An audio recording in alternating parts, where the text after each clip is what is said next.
В 2020 году верфь Бенету возродила концепцию 54-футовой Oceanis.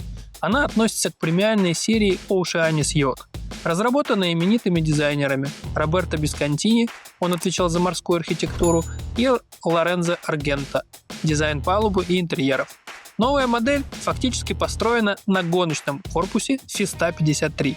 А вы знали? 2 шкотовые лебедки с каждого борта приходят прямо к штурвалу.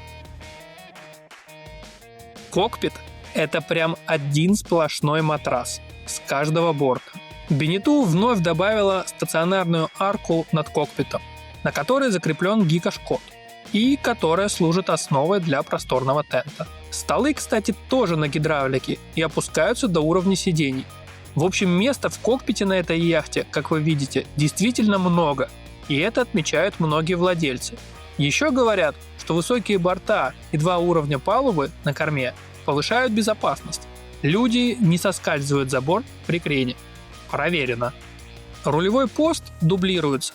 На этом Oceanis, кстати, в отличие от прошлой версии, 2 пера руля, ведь ширина яхты 5 метров. Одно известное яхтенное издание особо похвалило громадный кокпит этой яхты, как, пожалуй, самый просторный и удобный в классе.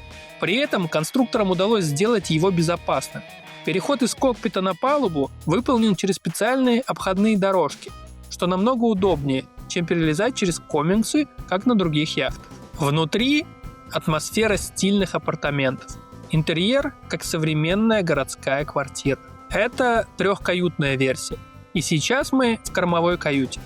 Первое, что бросается в глаза, это высокие потолки. Если вдруг вам приснится страшный сон, и вы резко подниметесь, есть большие шансы выжить. На Хансе 50 плюс футах, например, такой возможности нет. В каюте небольшой шкафчик, пульт для управления кондиционером и большой иллюминатор. Кстати, в отзывах владельцев есть случаи, когда после попадания в шторм они начинали протекать. Ничего личного, так говорят авторитетные издания. Справа, как обычно, доступ к двигателю, целых 3 отсека. Абсолютно такая же каюта.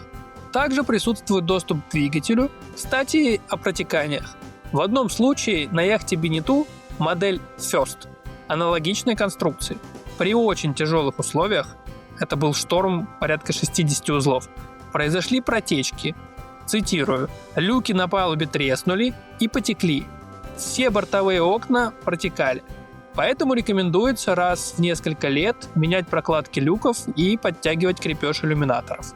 Камбус еще более функциональный, с холодильниками увеличенного объема. Возможно также установка посудомоечной машины.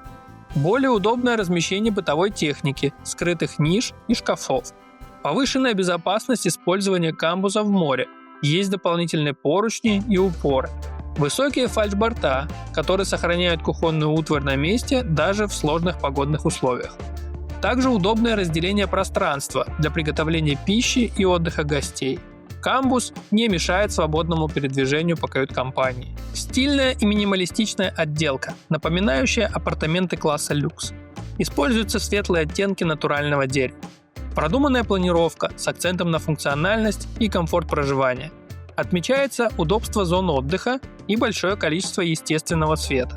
Внедрена цифровая система управления яхтой, позволяющая контролировать освещение, климат-контроль и прочие системы через сенсорный экран или мобильное приложение. Каюта владельца традиционно располагается в носовой части, занимая всю ширину корпуса, создавая полноценный мастер-сьют. Очень просторная, с широкой центральной двухспальной кроватью, к которой удобно подходить с обеих сторон.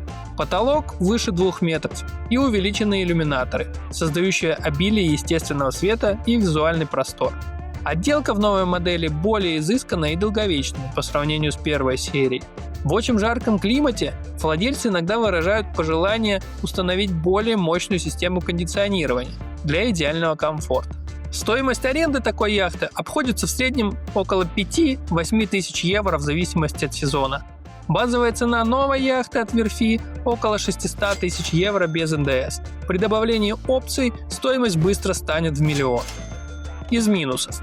Все Oceanis 54 оснащаются чугунным килем, прикрученным шпильками к днищу.